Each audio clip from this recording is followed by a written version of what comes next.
welcome to another vlog. Today I'm in Patio Kelly's bar in Las Americas, Tenerife. But I'm not on my own, I'm with a special guest. Please meet the man himself, Tenerife Tez. I'll get you in. Are you in? Can you get in? Am I in? They're trying to focus on me, innit? It needs to. Yeah. There you go. Hi folk, how are we today? Right, so Tez, how long have you been over on the island this time? Oh, God blimey, only arrived today. Only today? Yeah. And Oh, it's always eventful when I'm here. You know what it's like. In fact, it was eventful back home. Oh wow. Things didn't go well to start with, but nevertheless, we're in the sun. So, And that's the main thing. what's not to like? Sunshine, blue skies, alcohol, chilling out. Cheap alcohol. Cheap alcohol, yeah. Yeah. We won't get controversial like the Matt Masters says, but Yeah. Oh, and it's not a €1 or €150, it's a proper drink. yes, it's not gut rot. In actual fact, should I do that? Can we do that advertisement sponsorship? Yeah, why not? Why not? You know? So Terry's got a Magnus, and I've got the old local brew, Dorada, And it's still not €1. and it's still at €1. It's not gut rot. Did you know there's still a €1 pint around? It's very rare though. Whereabouts is that? It is. Oh, you're going to have to watch All Things Keith. All things cheap. He found it, did he? He's found the €1 pint bar. Brilliant. So they need to log into his channel. Is that okay? I'm subscribed to him, so So yeah, I'm not going to tell you which one to actually have a look at, but you'll find it. I'll find it, yeah. Don't worry, there's a cheap beer. Yeah. You've got to find it, okay? Yeah. Because most of them went to €1.50 and things like that, wasn't it? Yeah, €1.50, quite a lot of those around €2, and now we're starting to do it like €2, €2.50 or €3.50 after 6 o'clock. Yeah, no, then that's to do like timing and I get your point, yeah. It's getting a bit like doubling down, is it Temple Bar? Yeah, Guinness starts off reasonable and then it ends up extortionate as the as if night you're back in Ireland, right? progresses. Yeah. That's There you go. controversial about countries, by the way, okay? I was talking about the drink. Yeah, it's well, there's going to be more than just Ireland, then, does it? Oh, even Britain. Yeah, even Britain. Yeah, seriously. Yeah. If you want to drink back home, go to a Wetherspoons. It's £2.65 for a Colesberg pint. Did you know there are 6 different pricing structures for Wetherspoons? Is there really? Yeah. When we were over here, I met one of the regional managers, and depending on the competition in the area, it depends on what pricing structure they get for the drinks and the food. Yeah. Oh well.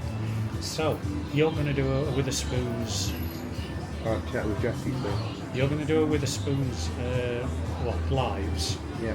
Might be an idea just to get the menus and such like, and the Yeah. beer ones, because they do have beer ones on there, and check Compare. them from place to place. Compare. Yeah. So, Absolutely. can you find the cheapest Wetherspoons pint? There you go. Obviously, Central London won't be the answer though, because their price is a bit different than outside. Yeah, but there is going to be an area in central London which is like cheaper than one of the other I ones. think a pint of Colesberg was £5 in Central London. That's Well, not bad. It's normally like £10 or something like that, depending on what pub you walk into in the central town.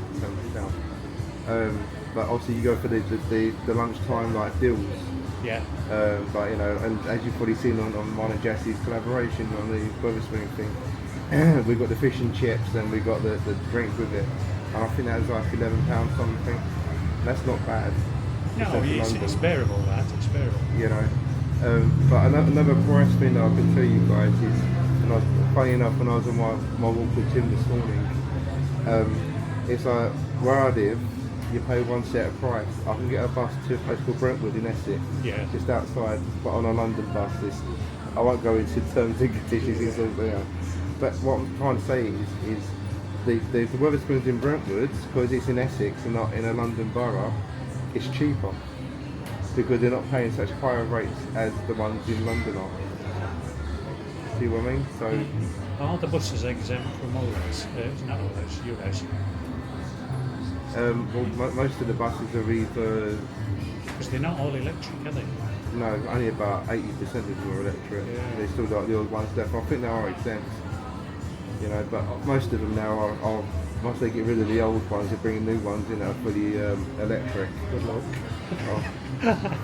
The ones around my way are fully electric, and it's like the braking system on it is like you don't get up from your seat until the bus is stopped, otherwise you're going and you're flying down bus, like, you know what I mean. But so yeah, so what are your plans on your trip while you're here, mate? Oh, I should think we'll have a little bit of night entertainment, meeting people, meeting subscribers even. Yeah. It always happens, and maybe the odd drink. Not a lot of drink though. No. Enjoy the sun. Yeah. But I've got a question for you. Yeah, go on. The YouTube. Why did you get into YouTube? What are your end goals? That's a very good question, guys. Right, That's so double whammy. There's a double whammy of a question there. So, for myself, basically, obviously, I was watching people like the Strider, Matt Master, and then obviously, as he introduced more people, like he introduced Tim, he introduced the Correct Master. Obviously, there's other people for to do my transport sites at home, like Jeff Marshall and people like that. 'Cause they deal with like the trains and stuff like that. And I just thought, well, I like all this what they're showing me, and I like it myself anyway. So I thought, you know what, I'll give it a go. So I went to, big shout out to Cold Space, by the way, and all that. Just missed you by 3 days. I won't just try that in there. You know.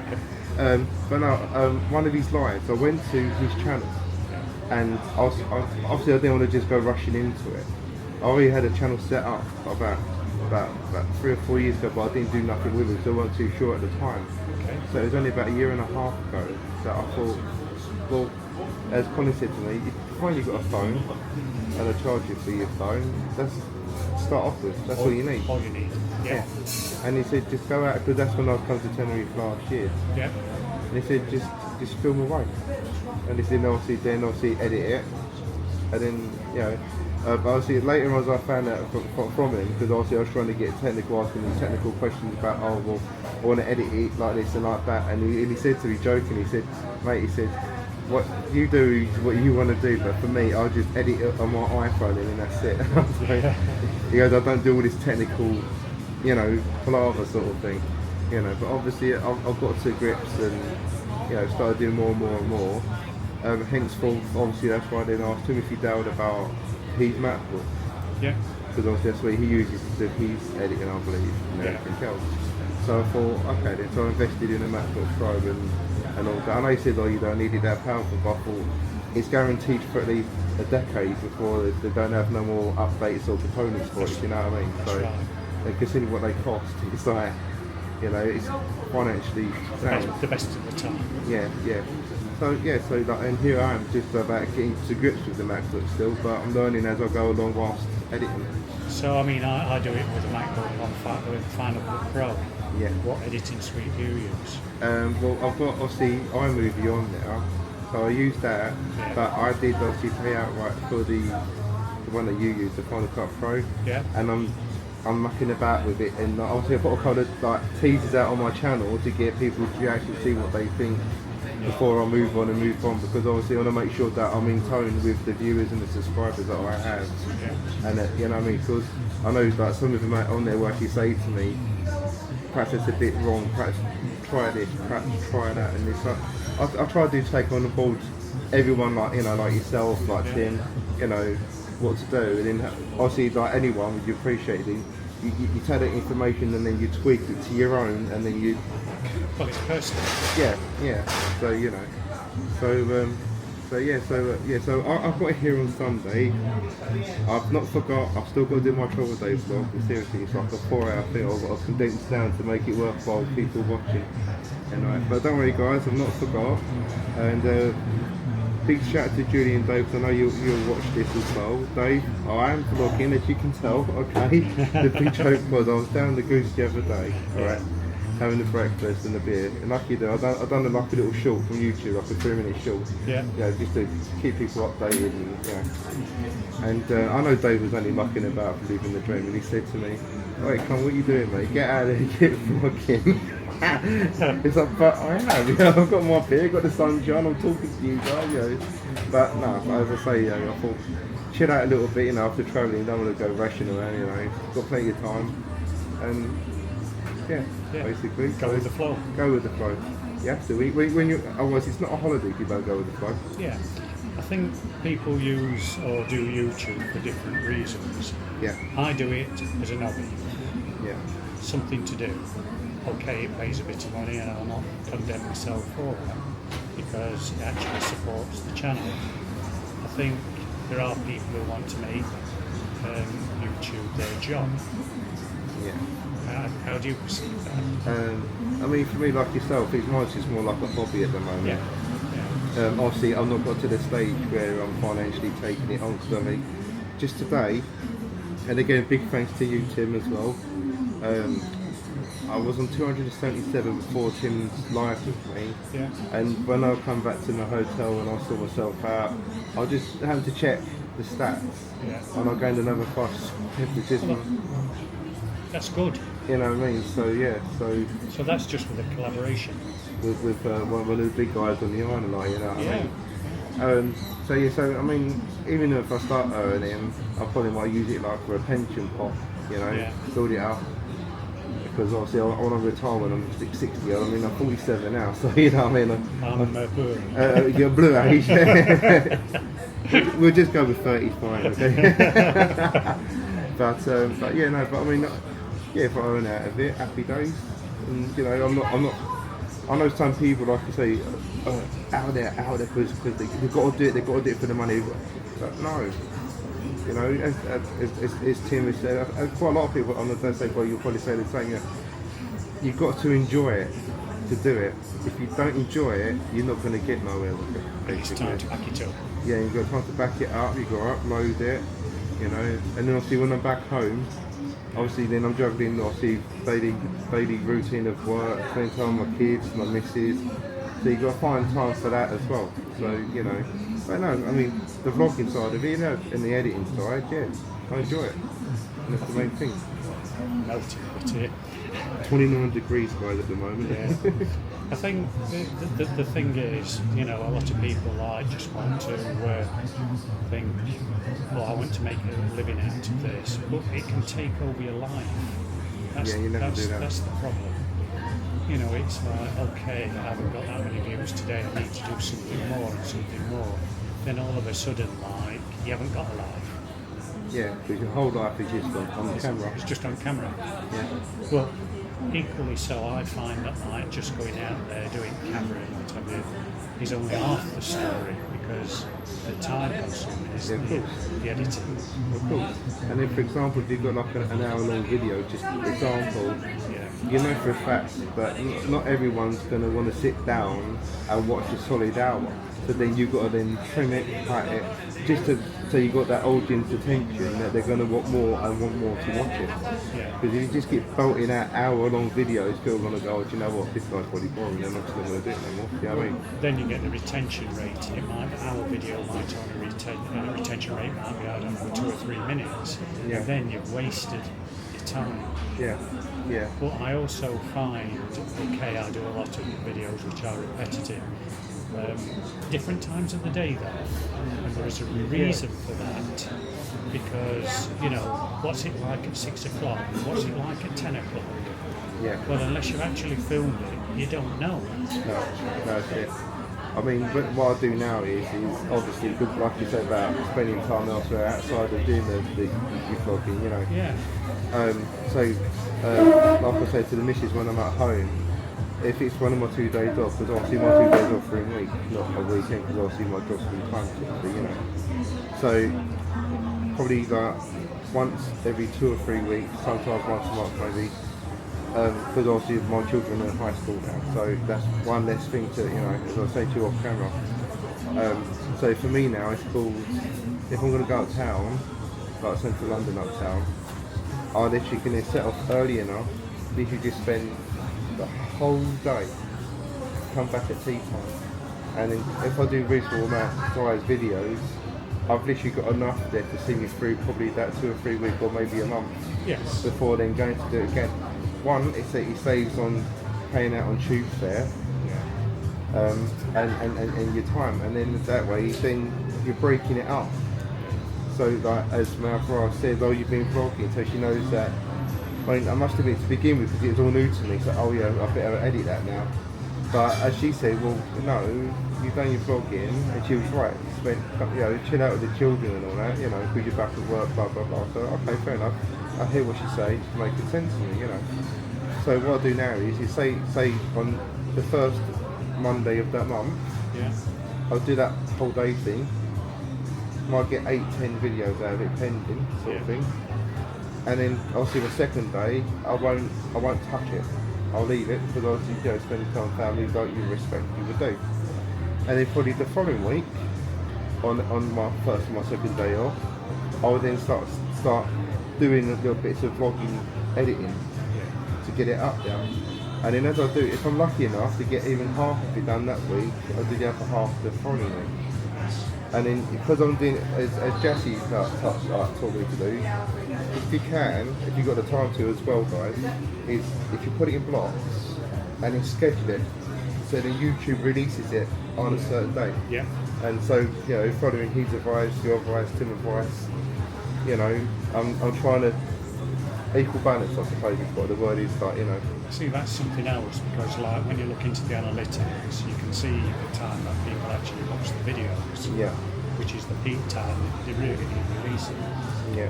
One of the questions I would ask you is, you do all this I'll call it transport type stuff with buses, trains, stuff. Have you ever thought about venturing further away from just London? I'll give you an example. Near where I live in the UK, we've got the last remaining working, what do you call it, roundhouse, turntable? Oh, for the steam. Yeah, fully steam, which is at Barrow Hill, near Chesterfield. And they have open days with the steam engines and stuff like that. We also have the National Tramway Museum, and they have all the trams. I think I've seen that, yeah. Would it be I'm just throwing this out. Would it be an idea to coordinate that sort of time so you can do both of those in possibly one day? I mean, yeah, I probably could. Probably stay at a travel lodge or a Premier Inn or something like that, overnight. And it's something, I don't believe it's been done before. Right, okay. So it's something which is new, which is going to be interesting and attract people to watch, yeah. I'd have thought. Yeah, I mean, obviously, as you appreciate, I mostly stay around like London and obviously parts of Essex, because obviously of time structure and everything else. Obviously that idea, I'm not saying it's a bad idea, I'm saying that I'll take it on board, and then obviously I'd have to work out when my holiday is, because then I'd have to do it when I've got a week off from work. To travel up there, obviously relax, do it say day 2, and then day 3, then I'll travel home sort of thing, you know what I mean? And then obviously, because it's obviously the long journey on the train, I'll go plug it into the USB-C thing in the train seat window thing, like, I mean, and just edit it on the train on the way home on the laptop. But yeah, no, that's a good point, Ted. I'll bear that in mind and see what I can do. But on the open day, it's not just the working that you're going to see of the roundhouse. It's going to be the, I call it cabin, if you like, of the steam engines. See, there's a close one I want to do, because obviously I took my boy to it, obviously off camera, but I want to do it again. They're closed for now. It was obviously originally a part of the Underground line, the Epinonga Railway. Obviously, statistics said that not enough people were using it. When they upgraded the line with new trains and everything else, they claimed that they couldn't run it that far up and all that. So unfortunately, between Epping and Ongar, they closed it down for normal traffic, as they call it. But then a private company took it over and opened it up like a working railway museum. And just at the end of Epping Station, I think it's on one of my vlogs about Epping. At the end, basically, you can see it. If you're sitting on the, I know it sounds crazy, but on the tube train above ground, because obviously Epping's above ground on the tube line, and that's his terminus now, sort of thing.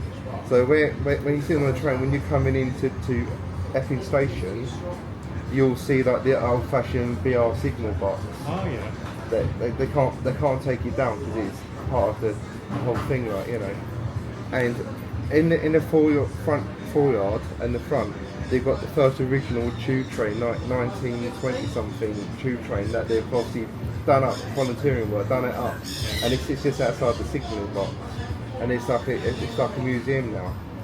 So obviously I took my boy next to so obviously they showed him about all the old-fashioned levers and all the push buttons and how it used to be, both between BR and when the London Underground owned it before they basically gave it up, like, you know. So that's interesting. And then the railway thing, which is another good thing, which is on to what you're saying about up near your way, is basically they've got old like BR diesels, steam trains, obviously a couple of old underground stuff, because you can remember that old underground trains used to run up there as well when it was part of the underground as well.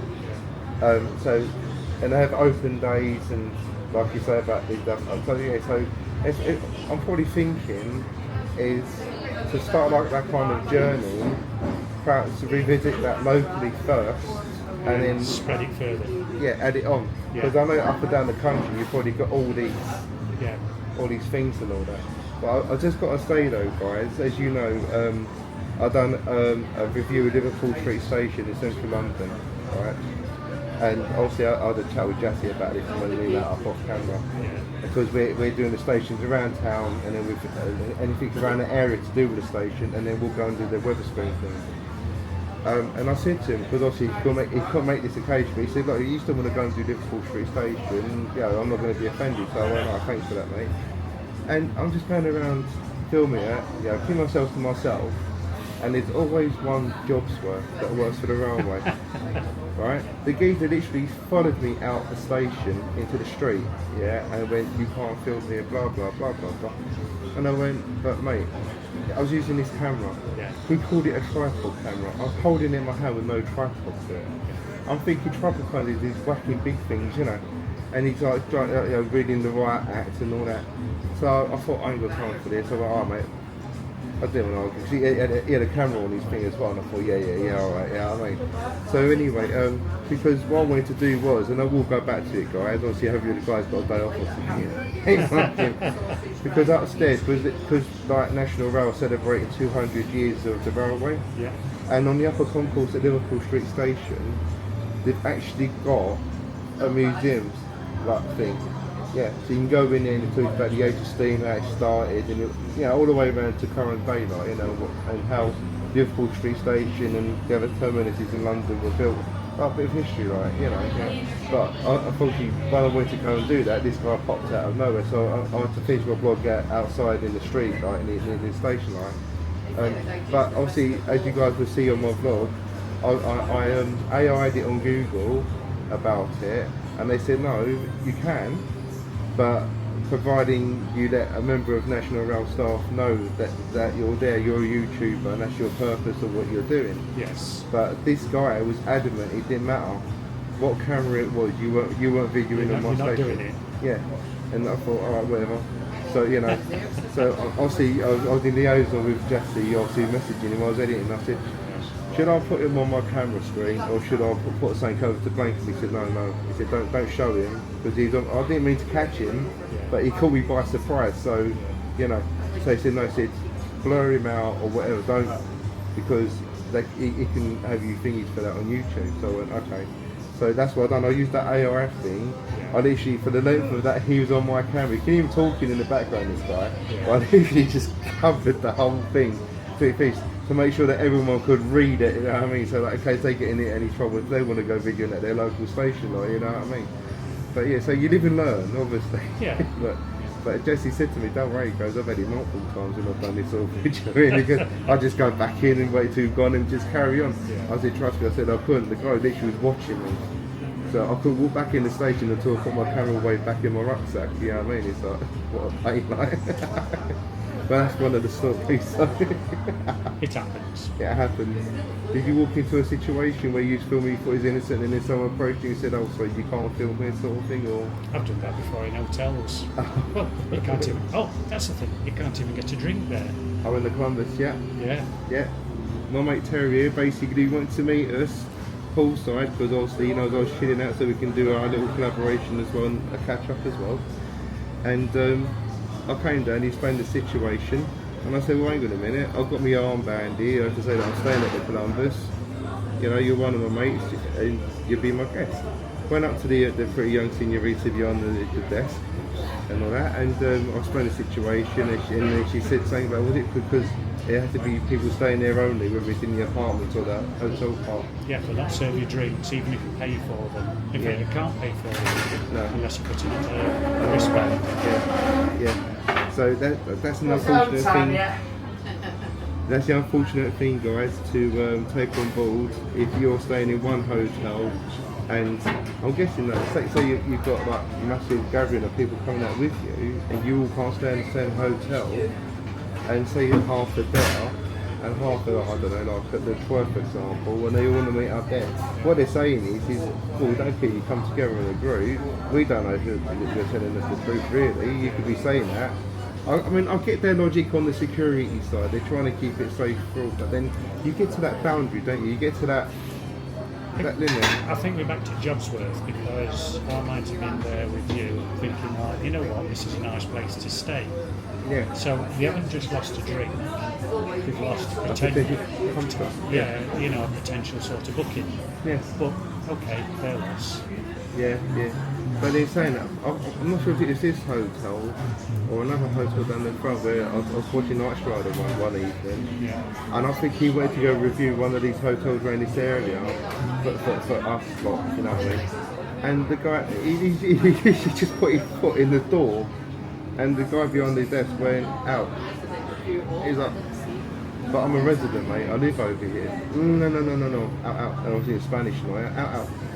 So, and even he said, alright, he said, well, fair enough. He said, well, guys, I can't tell you what it's like, because as you just heard, I can't do it. Yeah. So, again, someone like, you know, like the Strider, again, like that Marshall and all that, who got a more of a superficial, you can't even imagine the numbers, if you know what I mean, of people, I know. right? They've just turned down, for example, like over 100k of subscribers to see what it's like, because everyone could go online and look at a picture. Yeah. Everyone go or go in the travel agents and pick up brochure. But the guy was not saying to the hotel, well, I'll come in, I'm going to charge you £100 just to look around your hotel to tell my subscribers. He was doing it for free. I think the walkthroughs of the hotels is the right thing to do, unannounced. And I always word it as like, what you see is what you get. Yeah. I don't like where you book prepaid viewings. Yeah. Because then you're biased to like say, no, it's good this, it's good that, but it might not be.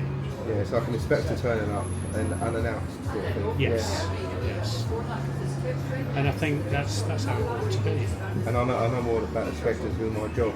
Yeah. These people just walk in unannounced, and they'll check to make sure that our logbooks are done properly, like the bread weight's been done, yeah. It's legal thing. Overcooked. Yeah, everything, they check everything.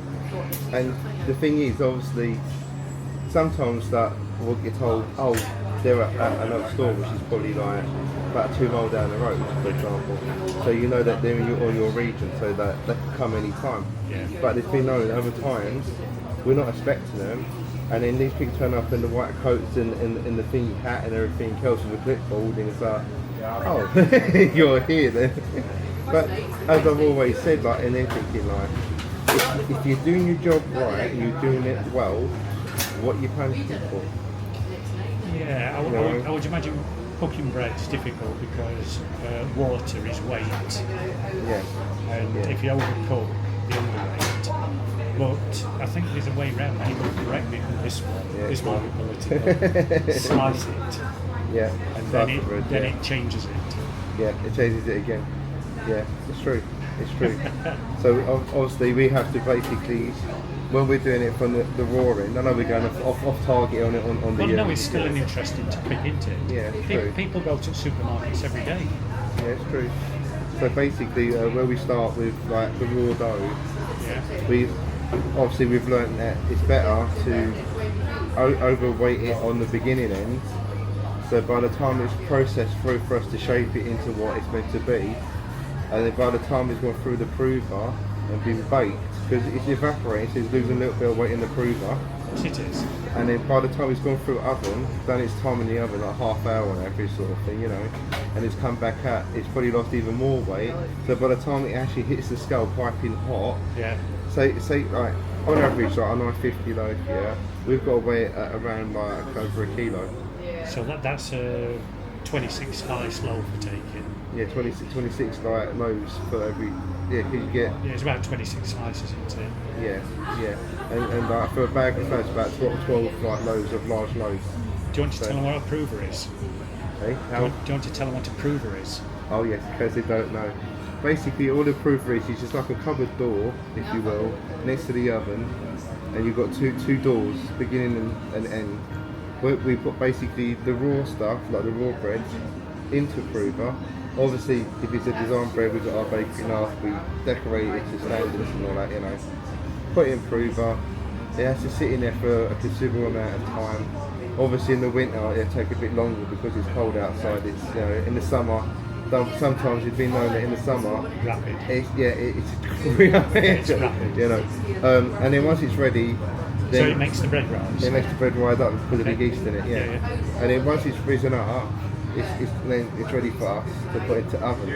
And then obviously because they're like deep deck ovens, right? So we've got like this long pole with it. We call it like a spatula basically, like with a long handle. Like a piece of it. Yeah, yeah.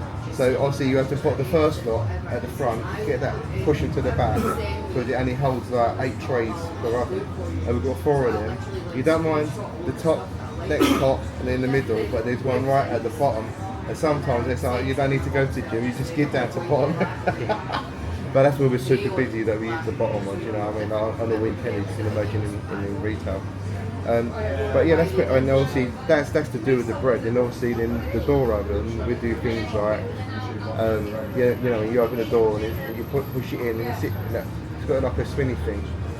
And when you push it in, it clicks, so it lifts the wheels off the floor and then it rotates. Yeah, so the eyes.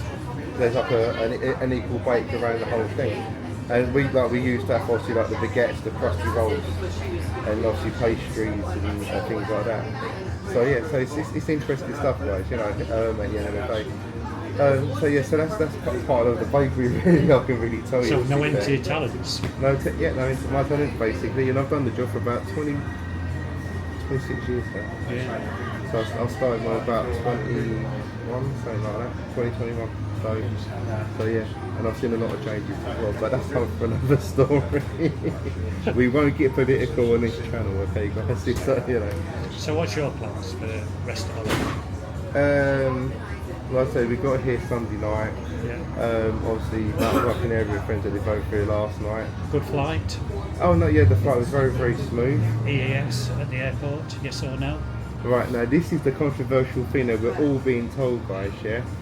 Even the cabin crew on the planes, right? But as we're coming into land, a member of the stewardess team turned around and said, the EES system is now up and running. Please be ready to have your finger and what you got to do, handprints and all that. So we don't know no different. We're sitting on this flying tin box until we get it, like, you know what I mean? So we land. Thankfully, we're the first off the plane sitting at the front, like, you know. Gets down now, and it's like it's not even turned on. It's all the system where you just put passport on, it's got a camera, it lets you through, and then you still got to go to a regular local policeman that stamps you in. Smiler. Yeah. Absolutely. Oh dear me, they look at you and go, hello. Who are you? You know, and they go, laugh. Hi, you know, I take it you want to go home then, mate, you've had a long day. But yeah, but as I was saying to Terence again off of the video, we normally come over and we get a taxi from the airport, or one of our Canary friends will come and pick us up on one of their big people with their car, you know. But we thought, no, we'd do the whole package thing this time.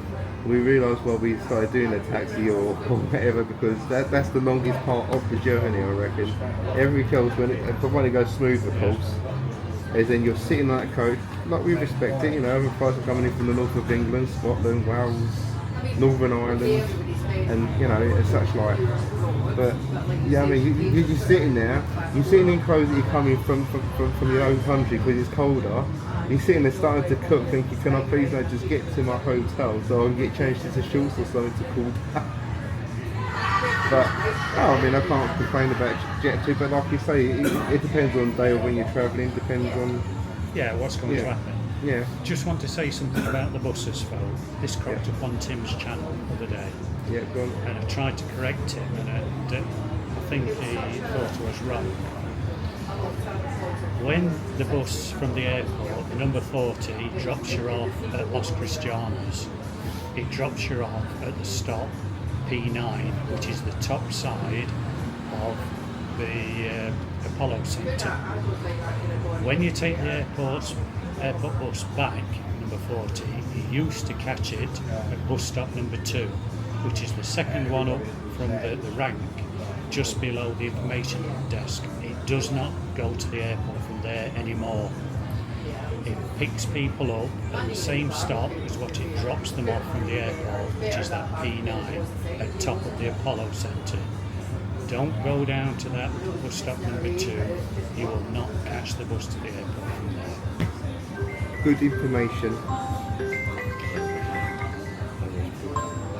You put it back on. Yeah. Oh. Tim was saying that it was always gone at top stop. Yeah. Bus stop number 2. But obviously, you live and learn and... Scotsman missed the bus Oh, did because he? he was waiting at the wrong stop. Oh, no. We were waiting at bus stop number 2 and missed the bus. Had to get a taxi to the airport. I think, well, I had to call him Kevin the Scotsman, I didn't. Yeah. I think he had to pay 26, 27 euros to the bus, to the airport, as opposed to 20 bucks. Oh, wow. It's a bad mistake, Yeah. And that's a costly one if you miss your flight. very much so. Oh dear, I mean, especially if you want it on the day, that £30 flight that we were talking about can easily treble. Easily. Going back to that EAS again, Yeah. it's going to be coming live in Tenerife on the 12th, Which is next Thursday. next Thursday. Next Thursday. Now, the question that nobody can answer is, are they just going to do the people coming in for a couple of weeks, not the people going out, simply because they've no records of how long they've actually stayed, and then start it up for both in and out, maybe after a couple of weeks when they've got used to the system. If anybody's over here after the 12th, let us know. Make a comment. Yeah, let us know, yeah, please do, because obviously it's so confusing. Oh, it is. Yeah, nobody's got the answer. No. And do you know what? As the old saying goes, manana, as we know, right? And guys, it is. So if it's like that with the EES, well, the FTS is probably going to be delayed even more, I'm guessing. Yeah. You know, and the thing is, it's a worry because it's telling you, I mean, how can I put it to you? It's not fruited out, ready, right? The idea started off at €7. It's not up and running. It's already jumped to €20. But it's not a visa. Yeah, That's what they say. It's not a visa, but it is. it is a visa. It's like America, but you're going to Europe areas. That's all it is. You can dress it up in terminology, whatever you want. It's It's still a visa. It's a visa. Yeah. What did they say? There's a saying. If it barks like a dog, looks like a dog, it's a dog. Therefore, it's a dog. Yeah. That's very true. Very true. But yeah, so and that's what I'm saying though. They can't apparently have the ETS up and running until the EES is fully running. That's right. So they're talking about last quarter of next year is when ETS is coming in. I can't see that until at least 2027. And then some maybe, you know, because obviously especially the Canary Islands, they're more laid back than the mainland, you know. All statements. Well, most of the ladies, but I mean, I think here they are more chillaxed. Yeah. And I'm saying it in a good way. Alright guys, I'm not blaspheming Canary Islands whatsoever. To be fair, You know. it is a good way because I think we live high pressure lives, Yeah, we do. and I think over here it's more relaxed. Yeah. I think it's how can I put it? Work-life balance used to be, but is no longer back in the UK. Oh yeah, at home it's just stress. Yeah. Everybody's wanting more out of you. Yeah. And then you get on and you just have to feel happy. Yeah. There's no left. Yeah. I mean, obviously I won't go too far because obviously this is going on social media, but obviously even in my job line that I do, it's a high pressure job. And then when you know that you only got so many people working with you, compared to, again, I'm not going to go into it, guys, because obviously, Well, everybody's in the same situation, so they know where you're coming from. So, so then when you know you've got a holiday coming up, or a vacation, or wherever you guys want to call it out, wherever you're from in the world, because I've got a few people across the pond and that. You just want to get here and chill out. I mean, this is my part of my chilling out, doing vlogging, meeting up with guys like yourself and Tim and interviewing and then obviously apart from then obviously I'm going to want to go and chill on the beach and go in the sea and doing the other normal stuff like go around the pool, sunbathe, jump in the pool. That's right. And just basically take your time. Yeah. Whereas like you say, the moment that once you touch down back in old Blighty, that's it. The stress levels that were gone. Instant. Yeah, because you're walking back into every day back to normal life back in the UK, I've had situations like that. Then you go back to your job, not trying to be too political, and you think like, well, why am I actually doing this? Yeah. It might sound daft because is there more out there? We know the answer to that as well. Yeah. Again, that's on another channel, not ours. Yeah. But no, it's the kind of things when you've got more time to think. Yeah. And that's when you're chilling. Well, that's right. And obviously, as you probably know, obviously, apart from juggling work, obviously my 2 days off, obviously, helping out the other half with like housework and, make sure the kids are doing what they need to be doing at various ages and all that, and it's all part of the everyday life pressure, so to speak, make sure that everything says it should be inside and outside work, and that's what it's all about. So when people say, oh, why are you going away? Well, we're going away to de-stress, because if you don't, I don't like to think basically about it, but it's not good. I think when you're doing vlogging and stuff like that, which is totally different alien to what you do on a daily basis, it's good, because it's no longer a job, it's an hobby. Yeah, exactly. And you enjoy it. Yeah, so you're not going to be stressed about it, so you're just doing what you do when you can do it, sort of thing. So and everybody gets something out of this, because it's like when you go around, I mean, you do similar to me, where you go down and you look down these bars or these alleyways or these hidden gems, hotels and things like that. People can relate, well, I've actually been there, or I'm thinking of going there, which is another one. Yeah. And it's like, you're right, a brochure is flat. It's just a 2D picture, isn't it?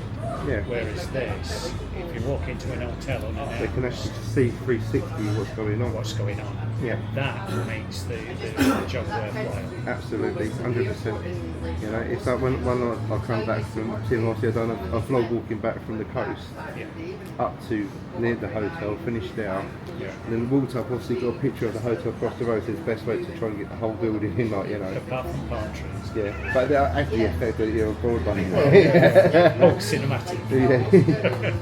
And that, and then obviously, again, thank you Jesse for this tip, right? He said to me, so you don't get yourself in stood, have this camera at an angle, so it's still like near you, but you've got the camera facing, and then that way, people around you, especially like the hotelier people, ain't got a clue what you're doing. They think, oh, okay, yeah, say he's got the armband, they leave you alone. Yes. Yeah. I could guarantee you, if I walked in that angle with this camera, I'm not saying they would, but one of them might go, what are you doing, mate? What are you doing? Yeah. And I'm not there to cause harm, I'm just there to show where I'm staying. Yeah. So that, to guide with that, they might want to... To be fair, you're entitled to do that, because you're going to get somebody who wants to put something on TikTok who's going to go in there with the phone, and if you're going to do exactly the same, okay, you might get somebody doing whatever. All that funny dancing business on TikTok. Nevertheless, it's the same. Yeah. It's just that this is more in depth because we're putting it together as a proper decent vlog for people to look at. Yes. So, and by the way, put to know guys, apparently there is another pool round now. We asked our hotel staff because I couldn't find it from our video. It's a case of basically, I know you can come right in unfortunately, but basically when you go through, obviously you got, as you know, the two blocks. So obviously Yeah. the block this side is your apartments, and then the block the other side is the hotel side of it. Yeah. And in the middle, like the forecourt, if you will, is you got like two big pools, a jacuzzi thing in the middle, Yeah. and then that bubby pool at the end, Yes. right? And then apparently tucked out of the way is an alpha on. I couldn't for the life of me see it, so It's raised up. raised up around the corner apparently. Yeah. So, but my friend that's staying with us, he said he went for a little walk around. I think he was around the hotel, and he said he started to shout about it. It was like a little paddling pool, jump in, jump out. Yeah. Punch bowl. Yeah. So yeah, but no, to say it's very nice, and obviously because we're literally on the top floor. Yeah. Obviously facing street side, so that's how one pictures I've got. I've got the right angle, sitting on a chair on the balcony, and I'm like, because you tilt that to the left, so you got like the whole bit of that, and you can see the whole sea and everything. Yeah. And I thought that's a good thumbnail. That is, It is. you know. And that, but I noticed there's six floors, 5 floors for us lot, and I think the top floor must be for like the staff or whoever. So you know, what I mean, so that's interesting little facts for you to put in at the end of the day. Yeah. But I tell you what, the apartments, if you do self-coating now, obviously it's all this key card business now, you know. And then like you walk into the room, obviously guys, you'll see this in my vlog. I'm just explaining to Ted here. Right? Basically, you walk into the room, and then basically on the right hand side, obviously you got your bathroom straight away, and then open space. You've got like a miniature kitchenette. Yeah. Then obviously you got like not that you're gonna cook or use a microwave, but I suppose it's there for the taking, like you know. You've got a kettle, toaster, so you can do yourself a cup of tea or whatever, you know, toast and all that. And then obviously you've got your main room, very spacious rooms, really, to be fair. Yeah. And then obviously you've got a massive balcony with comfy chairs and a big fat table. With how big the balcony is. The only issue that I'd probably say is, I know you don't really get the rain, but when it comes, if you know what I mean, you know. It's because we're on the top floor, we ain't got a roof over the balcony. Have you got aircon? Yeah, See, not all those used to have aircon. yeah, so it's been upgraded. Did you have to pay for it? Part of the package. Yeah. See, that was something else. The rooms which had aircon, you used to have to pay for that as well. Well, yeah, I think they realised everyone was on the same boat, so to speak. No. No?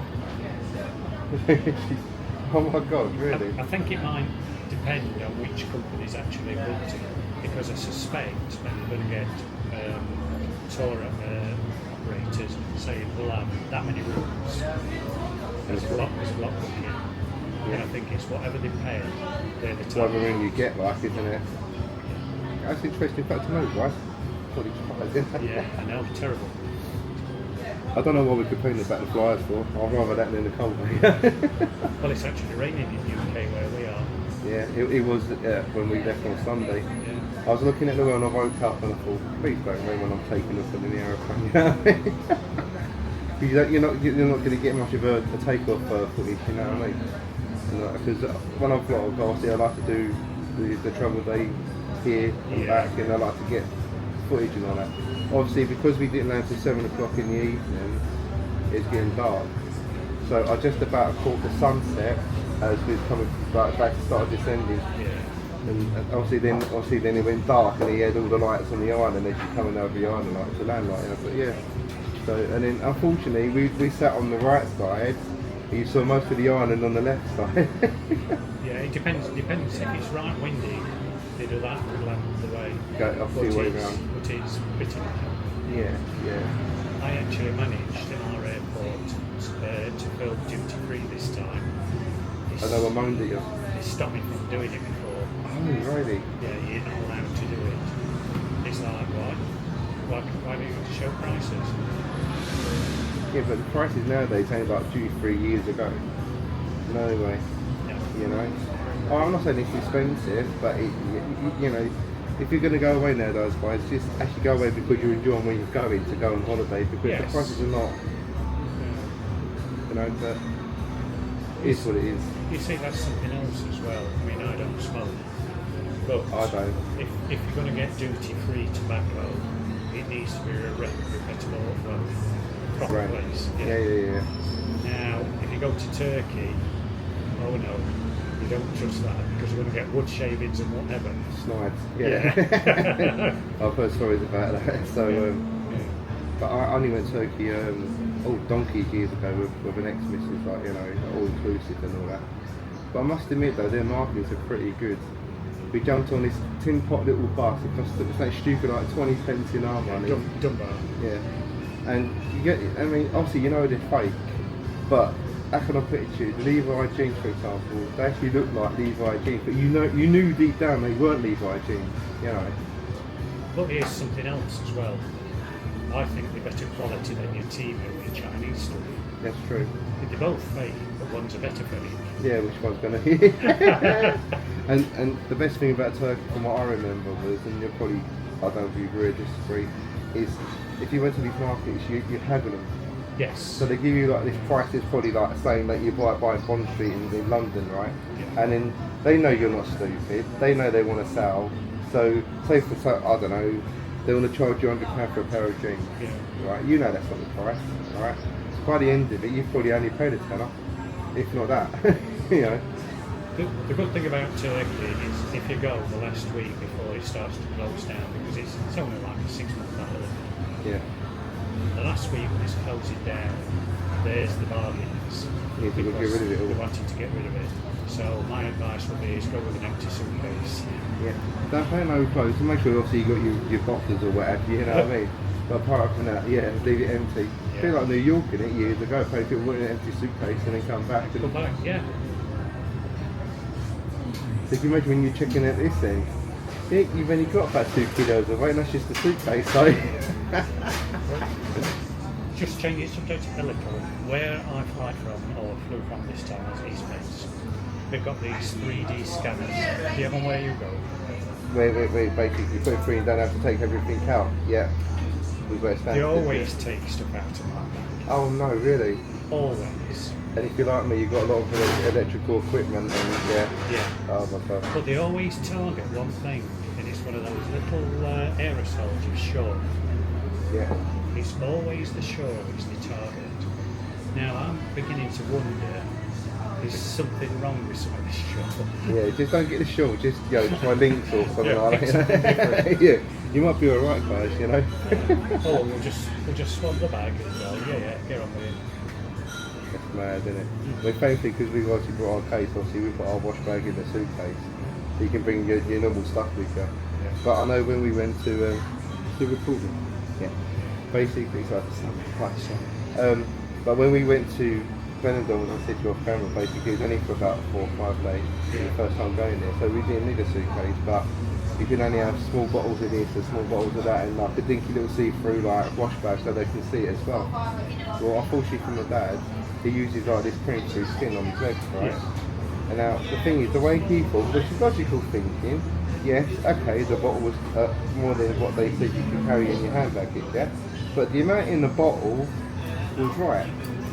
Now, this woman and security, I won't name names because I don't do that game, right? With security at Southend Airport, she went, you know what the limit is, sir, blah, blah, blah, blah, blah. And I can see my dad's logic, what he's saying back to this young lady, right? He said, but, yes, that's the size of the bottle, but the contents in it is probably even under what you're saying that I could take with me in my hand baggage. She went at it. She goes, well, sorry, but we're going to have to confiscate it from you. So then my poor dad had to go and then pay airport prices at WH Smith's on the other side to basically go and get another bottle that you could take with him. And that bottle was probably more than the size bottle that you originally had after your skin light, you know. So just be careful out there, guys, that the smaller airport is not always the answer because they're going to be more stricter because obviously it's all close together, isn't it? You know what I mean? Yeah. But it is what it is, but just be careful. But the only thing I don't like is, I know that you can't take your bottles of drink through from this end. They expect you to chuck it in because they want you to buy the drinks at the airport. It's all, you know, right? Spend more than you have to, you know. But the thing is, it's a shame because things like, I'd love to take home some of this aquarium stuff. It's a nice drink. Yeah. You know, I mean, I'm not too keen on the plain one, but the orange one is really, really nice. And that's a hangover cube, by the way, guys, right? Because it's got all the minerals in it to put back that you've lost, sort of something. And I swear by it, they're really nice. But unfortunately one day I think, last year we were going back in there, and I still had a full bottle, but obviously I didn't really fancy drinking it at the time. I thought, that's alright, I could take it on the plane with me. No, they stopped me, said no. And it's a whole bottle. I was like, oh, come on. But they didn't have that Aquarius in the shops through the other side at the airport. So it's a shame really, because I found out, I think, was it Quincy Darrell that said it? I think it was. Apparently that was introduced by the Spanish Olympics. Yeah. So only Spain and the Canaries and the Balearics have that drink. Limited edition. Yeah, you can't get it anywhere else in Europe or the UK, like, you know what I mean? It's a shame that if they marketed that at home, I'd stock it up, mate, in the fridge, I'm telling you, seriously. But, Can't. no. No, it's because it's suitcase. Aha. And it holds. That's true. If it's in the old, you go away with it. Yeah. There you go. It's hand luggage. This has just given me an idea, folks. It might just work. I'm not going to say it all, but it might just work. It will work. Yeah, because they won't know about it until you get home. Yeah, well, because it's not regulated, because you haven't got access to it. And that's what it's about, isn't That's it? what it's about. Yeah. So anyway, oh gosh, 40 odd minutes. Okay, cool. Okay, well, any final words from yourself, Jeff? No, I'd like to think that if people enjoy the island, you know, there is good areas, there are some not so good areas, but let's be fair, if you class Veronica's as not such a good area, we're talking of a minuscule bit of the island. Bit of strip, yeah, that's it. Does it matter? No. You know what I mean? You don't have to go there. So get yourself over here, enjoy the sun, there are some cheap flights, and I'm going to say it, what I'm going to say it is, what's not to like? What's not to like? I agree with you, Ted. 100% guys. This is an all year island, guaranteed weather. I get that rare day where it might rain, but other than that it's mostly sunshine all the way. That's right.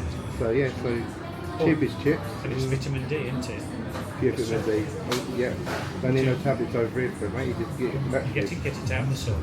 Exactly, 100%. And guys, I appreciate, obviously, if there's like families watching this, obviously they've got a budget, and obviously I respect that they're going to go to an all-inclusive because if it's their budget, I'll get that. But if you're like, if you can, or you're a couple, just book a half-full hotel or even an apartment maybe, and then eat out. It's cheaper. The thing is something for everybody's budget. Exactly. Now you can spend £20 for a room. In fact, there's an hotel in Del Ducky which is £7,500 a week. I can't justify that. Yeah. There might be people out there who think, oh, that's fine. But you know what? You don't have to spend that money to enjoy all the sun. No, exactly that point. Yeah. You know? Yeah. If you've got young kiddies, all inclusive with facilities, slides, and whatever, can't beat it. Exactly, because they're going to get their ice creams, their You've burgers. got to get your money. Yeah, yeah. You know, but if your kids are old enough, for example, and I'm talking about like probably like teenage children above, not little kids. You know. Then it's bed and breakfast. Bed and breakfast, Or self-catering. or self-catering, yeah, and then just eat up. Because there is actually places still around here that actually do like a set menu. Yeah. And I know people think, well, hang on a minute, but then it's going to be thingy faulty. I mean, I've had it, and you actually get a nice size starter, Yeah. a blooming decent size main, Yeah. and then a nice little dessert at the end. Because it's hot, you're not going to want to eat like thoroughly amounts of food on a plate. Do you know what I mean? And guys, seriously, I mean, I don't know. I mean, I looked at prices this time. I'm guessing not much has changed in that way. But I think down the front there's a restaurant, and it's like €13, and you literally get a free course meal. Obviously not including the drink. That's right. And then obviously then you're paying a couple of euro maybe for your drink on top. How bad is that? I mean, down here across the side of the road in front of that Colon 2 sign is a restaurant. I think it's called Pompeii. Yeah. $2.95 for an English breakfast, and I'll tell you what, it's one of the best English breakfasts you're going to get. And what's that? It's going to be about $2.40, I suppose, $2.30 back home. You can't buy the products and cook it for that. No, exactly. I mean, a typical Weatherspoon is like 8, 9 quid I think now for full English. So yes, You buy like 3 of them. You Yeah, know what I and mean? you're sat down and somebody waiting on you. Yeah, and the glorious And you're not sunshine. washing pots. Win-win. Exactly. So yeah, so there you go, guys. That's pretty much it. As always, don't forget to subscribe to this guy, Tenerife Tez. You'll know him by now, and if you don't, you should do. Yeah. Basically, the nicest way possible, guys. Yeah. And that is if you go that way. Yeah, that's good thing. So I better wrap it up. Yeah. So subscribe to old Tenerife Tez here, bless him. Good guy and all that. And so obviously please subscribe to me as well, of course. Press that like, subscribe, and all that brigadier. And hit the notifications. Oh, and hit the notification bell so you know what I'm doing and my channel. Obviously hit the notification bell on this guy's channel so you know what he's doing. And as I always say, oh, what the hell? I think it's because you're about to eat. Oh, my thumb's in the way. Right guys, obviously because of the extensive heat out here at the moment, 29-30 degrees, my pocket fridge decided to Flip a wobbly. have a flip and wobbly, yes. So just going to wrap it up here now on the iPhone, so the iPhone don't do the same thing. Because, obviously the sun's coming this way, isn't it? So alright guys, what I say, this is Tenerife Tez. Please subscribe to him, please subscribe to me. Don't forget to hit that subscribe and like button both on his channel, my channel. And as I always say, until the next time guys. Hit the notifications. Oh, and hit the notifications.